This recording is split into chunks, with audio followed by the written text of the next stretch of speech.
Kag sa numero 1 sa mga balita, subong nga adlaw.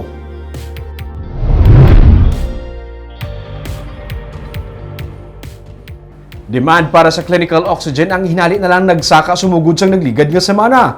Pag-supply sang industrial oxygen ang ginuntat anay para unahon ang kinahanglan sa mga ospital, pati na sa mga pribado nga individual. Iyaring report. Galing ang sinio, may mga ngala na tanan nakatatak na. Nakaulat? Nagkaulat na ni? Nakaulat.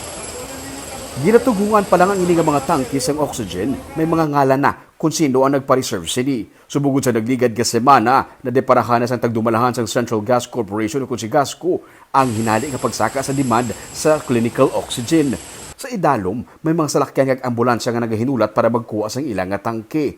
Sunod sa administrative officer sa Sigasco nga si Mary Dazo, sa 40 niya katuig nga pagtrabaho diri, subong na siya naka-eksperyensya sang amo sini nga sinakuay. Bisan kaagahon, may mga ospital nga nagapinanawag nga magpa-deliver sang oxygen. May mga walk-ins man nga nagasinulod kay may pasyente sa ilang nga mga balay. Customer namon kahulat, every time nga maubos, ni gina-pull out dayon.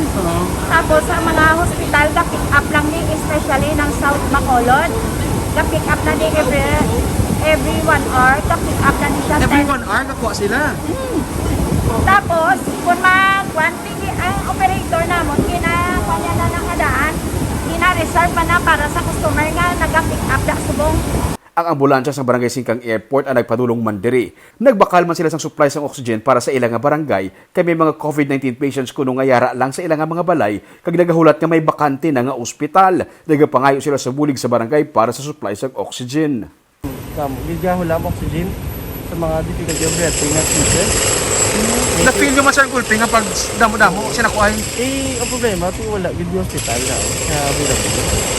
Samtang wala gaulat sa mga balay nila, oxygen lang anay? providean sila naman oxygen, magulam sila.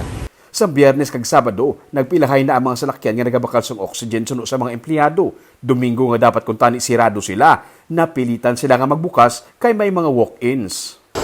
Diri sa may Central Gas o kung si Gasco sa barangay Pahanukoy sa Bacolod, normally may nakasilulod diri sa ilang nga mga gabakal sang oxygen, mga tag-1 ka oras, 2 ka oras ang gap in between. Pero sa sumugod sa last week, nakibot sila nga tag every 5-10 minutes may nagasinulod ng walk-ins nga nagabakal sang oxygen. Ang mas kulbaan pa sunod sa ila kay may mga ambulansya pa nga may karga nga mga pasyente nga nagasinulod diri kag nagahulat sang oxygen.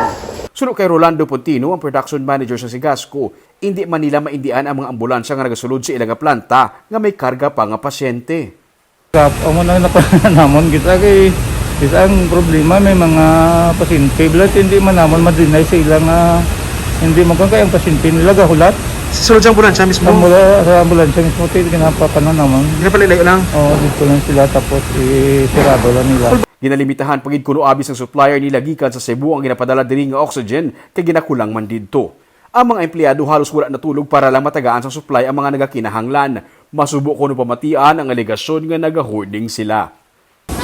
Amo lang gasakit ang bota mo, mambal sila gina-hoarding. Ano pa hoarding namon? Tani mambal sila, maluoy man sila sa amon. Sakripisyo, gila nga tama niya. Hindi gila ano yung lahog-lahog na yung oxygen kay tao. Ang ginasakripisyo namon, subong ang customer namon nga industrial, mga central, mga shop, wala namon ginatagaan. Tungod nga ang gina-priority namon ng mga hospital, kag mga walk-in, bisan hindi amon tangki nga hindi iyasan iban gas ka kani, tungod na luoy kami. Lahibi na da sila nga para matulungan lang. Ang Sigasco, ang isa lamang sa 4 ka mga suppliers ng oxygen sa Negros Occidental. Mga ospital sa Bacolod kag out of town ang ilagi na cater. Ang Department of Trade and Industry ay nagpagawa man sa pahayag nga as of last week nila nga monitoring, wala ginakulang ang supply ng oxygen sa probinsya.